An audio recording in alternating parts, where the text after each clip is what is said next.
Hello दोस्तों, तो स्वागत है हमारे यूट्यूब चैनल एग्ज़ाम बोर्ड पे। तो दोस्तों आज हम बात करेंगे पॉलिटिकल साइंस। पॉलिटिकल साइंस में हम आज सेट प्रैक्टिस की बात करेंगे। इसमें आपको 4 ऑप्शन मिलेंगे। 4 ऑप्शन में आपको सही ऑप्शन को करेक्ट करना है, बाकी 3 को आपको इनकरेक्ट करने के लिए अपने आप को अटेंशन में रखना है। और उसमें लास्ट में देखना है कि आप कितने क्वेश्चन को सही कर पाते हैं, कितने क्वेश्चन को गलत कर पाते हैं, आपकी परफॉर्मेंस क्या है।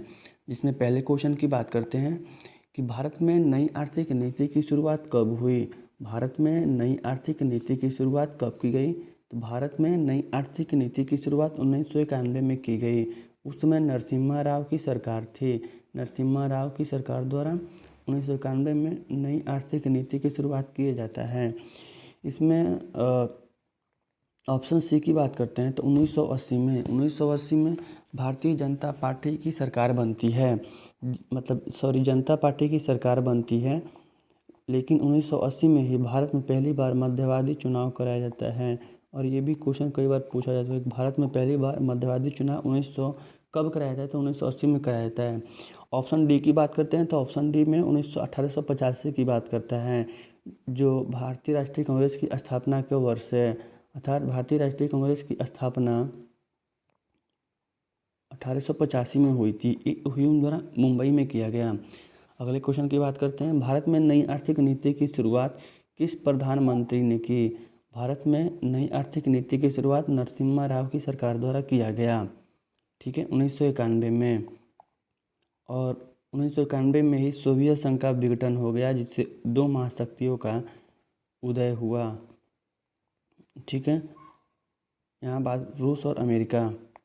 यहाँ बात करें अगले क्वेश्चन की, भारत में 14 बैंकों का राष्ट्रीयकरण कब किया गया? तो भारत में प्रिवी पर्स, साथ ही 14 बैंकों का राष्ट्रीयकरण और प्रिवी पर्स को समाप्त कब किया गया? तो भारत में प्रिवी पर्स को समाप्त 1969 में किया गया। और ये भी क्वेश्चन पूछा जाता है प्रिवी पर्स से आप क्या समझते हैं, इसकी चर्चा हम आगे करेंगे। तो भारत में 14 बैंकों का राष्ट्रीयकरण 1969 में इंदिरा गांधी की सरकार द्वारा किया गया। और ये भी खुद में क्वेश्चन है कि भारत में 14 बैंकों का राष्ट्रीयकरण किसने किया? तो इंदिरा गांधी ने किया। अगले क्वेश्चन की बात करते हैं, सामाजिक न्याय के साथ विकास। क्वेश्चन है, सामाजिक न्याय के साथ विकास किस पंचवर्षीय योजना की देन है? तो सामाजिक न्याय के साथ विकास चौथी पंचवर्षीय योजना की देन है, जो 1974 तक चली थी। 1969 से 74 तक चली थी। चौथी पंचवर्षीय योजना का मुख्य उद्देश्य सामाजिक न्याय के साथ विकास को परिलक्षित करना था। अगले क्वेश्चन की बात करते हैं, भारत में हरित क्रांति के जनक कौन हैं? या भारत में हरित क्रांति के जनक किन्हें माना जाता है? तो भारत में हरित क्रांति के जनक MS स्वामीनाथन को जाना जाता है। स्वतंत्रता प्राप्ति के बाद खाद्यान्न के उत्पादन में वृद्धि को लेके यह क्रांति चलाई गई थी। यह क्रांति अर्थात क्वेश्चन नंबर 6 की बात करते हैं, हरित क्रांति की शुरुआत कब की गई थी? तो हरित क्रांति की शुरुआत 1967 से 68 में की गई थी। ठीक है, अगर 1963 की बात करेंगे तो 1963 में परमाणु पाचक परीक्षण पर भारत ने हस्ताक्षर किए थे, ठीक है, कि भारत किसी को हानि न पहुंचाते हुए परमाणु परीक्षण कर सकता है। अगर ऑप्शन दूसरा की बात करते हैं, 1974 की बात करते हैं, तो भारत द्वारा प्रथम परमाणु सफल परीक्षण 1974 में इंदिरा गांधी की सरकार द्वारा किया गया था, ठीक है। अगर 1950 की बात करते हैं तो योजना आयोग की स्थापना 15 मार्च 1950 को किया गया था। ये भी खुद में क्वेश्चन है। अगले क्वेश्चन की बात करते हैं, राष्ट्रीय विकास परिषद की स्थापना कब की गई? राष्ट्रीय विकास परिषद की स्थापना 1952 में की गई।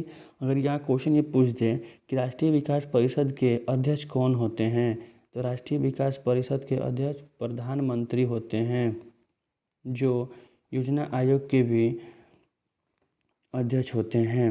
अगले क्वेश्चन की बात करते हैं, भारत में योजना आयोग के अध्यक्ष कौन होते हैं? तो भारत में योजना आयोग के अध्यक्ष प्रधानमंत्री होते हैं, ठीक है। ये खुद में क्वेश्चन है। अगला क्वेश्चन की बात करते हैं, भारत में योजना आयोग को कब भंग कर दिया गया। एक बार बताइए कि भारत में योजना आयोग को कब भंग कर दिया गया। तो योजना आयोग को 2014 में भंग कर दिया गया। और ये क्वेश्चन हमेशा एग्जाम में पूछा जाता है। योजना आयोग को भंग करके कौन सा आयोग बनाया गया, तो नीति आयोग बनाया गया। योजना आयोग को भंग करके नीति आयोग बनाया गया।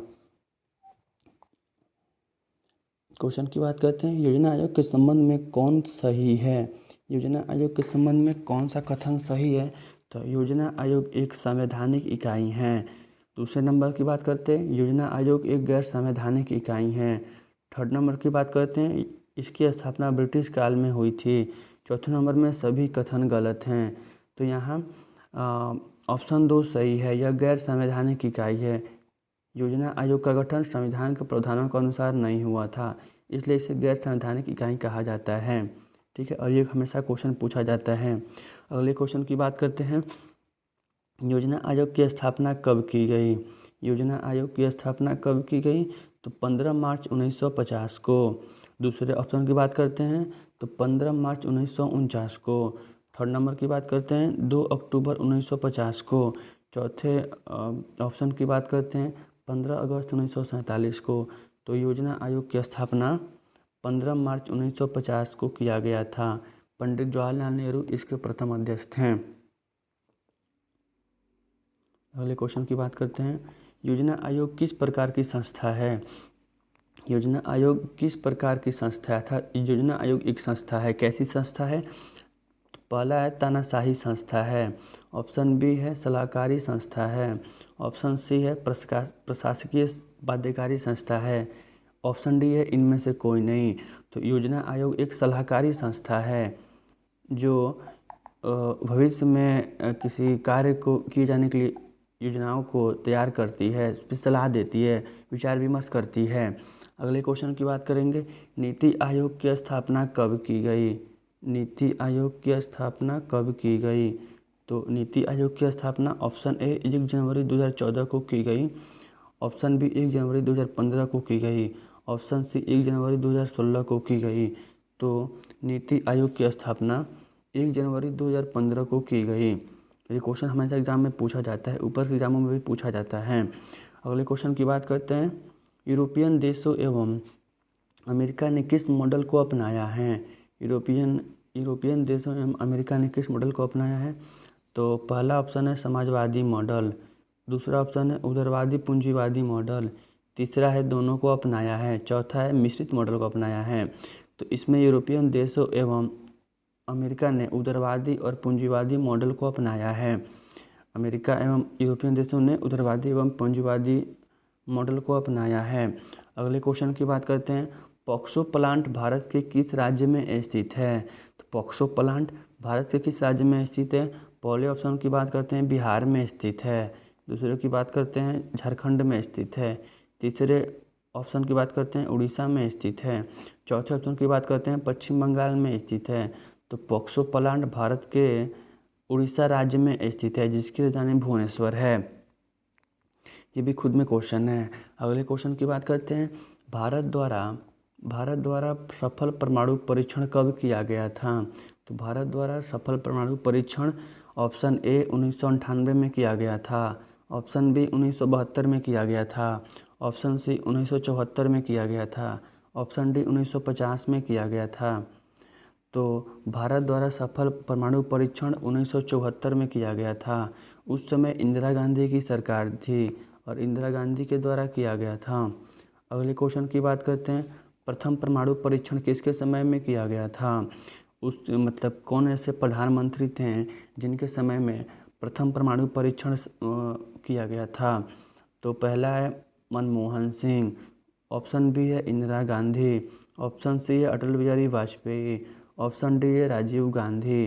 तो प्रथम परमाणु परीक्षण किसके समय में हुआ था, इंदिरा गांधी की सरकार द्वारा इंदिरा गांधी ने किया था, 1974 में किया था।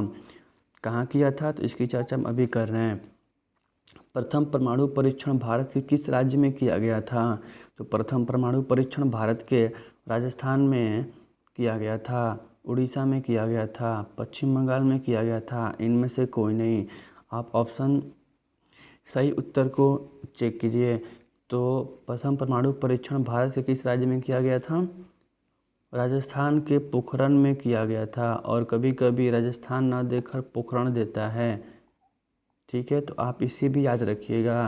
राजस्थान का एक मरुस्थलीय क्षेत्र है पोखरण, वहाँ प्रथम परमाणु परीक्षण भारत द्वारा किया गया था, इंदिरा गांधी की सरकार द्वारा किया गया था।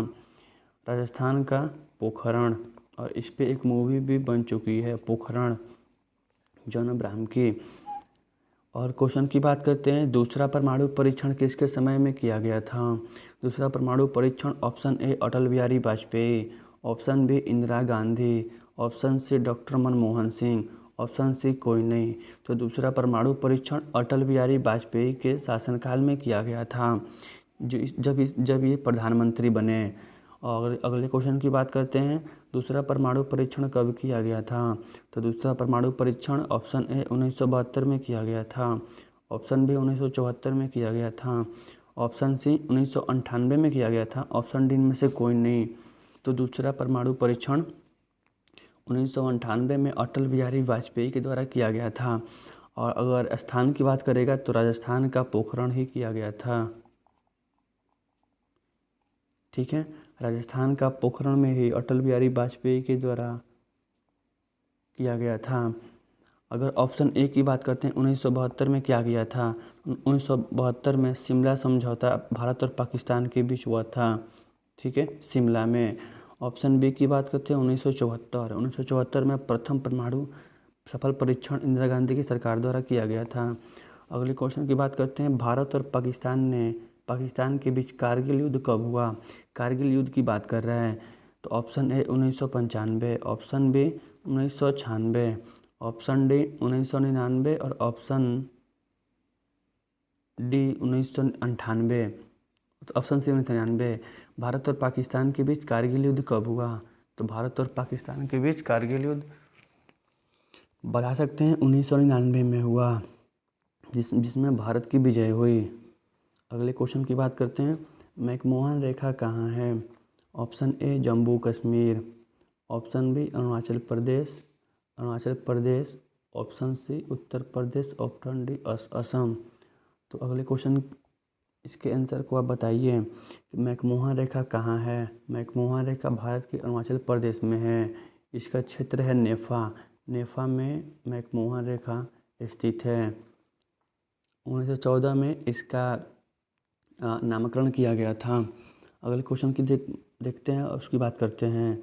1962 में किस पड़ोसी देश के साथ युद्ध भारत के साथ युद्ध हुआ था? तो 1962 में पड़ोसी देश पाकिस्तान के साथ युद्ध हुआ था, चीन, श्रीलंका और बांग्लादेश। अब 4 ऑप्शन में एक सही आंसर का चुनाव करिए कि 1962 में किस पड़ोसी देश के साथ युद्ध हुआ था। ऑप्शन बी चीन के साथ युद्ध हुआ था, जिसमें भारत को करारी हार का सामना करना पड़ा। अगले क्वेश्चन की बात करते हैं, भारत और चीन के बीच पंचशील समझौता कब हुआ? तो भारत और चीन के बीच पंचशील समझौता कब हुआ? ऑप्शन ए 1950 में, ऑप्शन बी 1952 में, ऑप्शन सी 1954 में, ऑप्शन डी कोई नहीं। तो भारत और चीन के बीच पंचशील समझौता 1954 में किया गया था, ठीक है। अगले क्वेश्चन की बात करते हैं, 1972 में भारत पाकिस्तान के बीच समझौते को किस नाम से जाना जाता है? अर्थात 1972 में जब भारत और पाकिस्तान के बीच जो समझौते हुए उन्हें किस नाम से जाना जाता है? तो 1972 में हुए भारत और पाकिस्तान के बीच समझौते को ऑप्शन ए लाहौर समझौता, ऑप्शन बी शिमला समझौता, ऑप्शन सी कराची समझौता, ऑप्शन डी कोई नहीं। बताइए। तो 1972 में भारत पाकिस्तान के बीच समझौते को शिमला समझौता के नाम से जाना जाता है। अगले क्वेश्चन की बात करते हैं, लाल बहादुर शास्त्री की मृत्यु कब हुई थी, किस वर्ष हुई? तो ऑप्शन ए 1965 में हुई, ऑप्शन बी 1966 में, ऑप्शन डी 1975 में, ऑप्शन सी 1975, ऑप्शन डी 1980। तो लाल बहादुर शास्त्री की मृत्यु बताइए 1966 में हुई थी। एक तरह से एक सितारा डूब गया, भारतीय राष्ट्रीय कांग्रेस का एक सितारा डूब गया। अगले क्वेश्चन की बात करते हैं, गरीबी हटाओ का नारा किसने दिया था? ऑप्शन ए इंदिरा गांधी ने दिया था, ऑप्शन बी राजीव गांधी ने, ऑप्शन सी नरेंद्र मोदी ने, ऑप्शन डी कोई नहीं। तो गरीबी हटाओ का नारा 1971 में इंदिरा गांधी सरकार द्वारा दिया गया था। तो जो जीत का एक बहुत बड़ा मोहरा बना गरीबी हटाओ का नारा। ठीक है, नरेंद्र मोदी तो लिख दिया गया है लेकिन ऐसा नहीं है। इंदिरा गांधी की सरकार में उप प्रधानमंत्री कौन है? इंदिरा गांधी की सरकार में उप प्रधानमंत्री कौन थे? तो इंदिरा गांधी की सरकार में उप प्रधानमंत्री मोरारजी देसाई को बनाया गया था। ठीक है, लेकिन 1980 में मध्यवादी चुनाव के बाद ये प्रधानमंत्री बनते हैं। अगले क्वेश्चन की बात करते हैं, भारतीय राष्ट्रीय कांग्रेस की प्रथम महिला अध्यक्ष कौन थी? तो भारतीय राष्ट्रीय कांग्रेस की प्रथम महिला अध्यक्ष option A Annie Besant, option B Indira Gandhi, option B C Sonia Gandhi, option D कोई नहीं। तो इसमें आंसर क्या होगा? तो भारतीय राष्ट्रीय कांग्रेस की प्रथम महिला अध्यक्ष एनी बेसेंट थी। ठीक है, अगले क्वेश्चन की बात करते हैं, देख लेते हैं क्वेश्चन कि भारत में किस अनुच्छेद के तहत वित्तीय आपात लगाया जाता है? भारत में किस अनुच्छेद के तहत वित्तीय आपात लगाया जाता है? ऑप्शन ए अनुच्छेद 352, ऑप्शन बी अनुच्छेद 356, ऑप्शन सी अनुच्छेद 360। तो भारत में किस अनुच्छेद के तहत वित्तीय आपातकाल लगाया जाता है? इसका आंसर आप कमेंट बॉक्स में कमेंट में कीजिएगा। देखते हैं कौन से लोग कमेंट करते हैं। भारत में किस अनुच्छेद के तहत वित्तीय आपातकाल लगाया जाता है? ठीक है, तो दोस्तों आज इस सेशन को समाप्त करते हैं। कल फिर मिलते हैं एक नए सेशन के साथ। कल हो सकता है ज्योग्राफी का सेशन आपको मिले, सेट प्रैक्टिस। ऐसे ही आपको अब अंदाज़ा लगा सकते हैं आप क्या पढ़ें, आपके कितने नंबर आएँ। 30 क्वेश्चन थे। जय हिंद।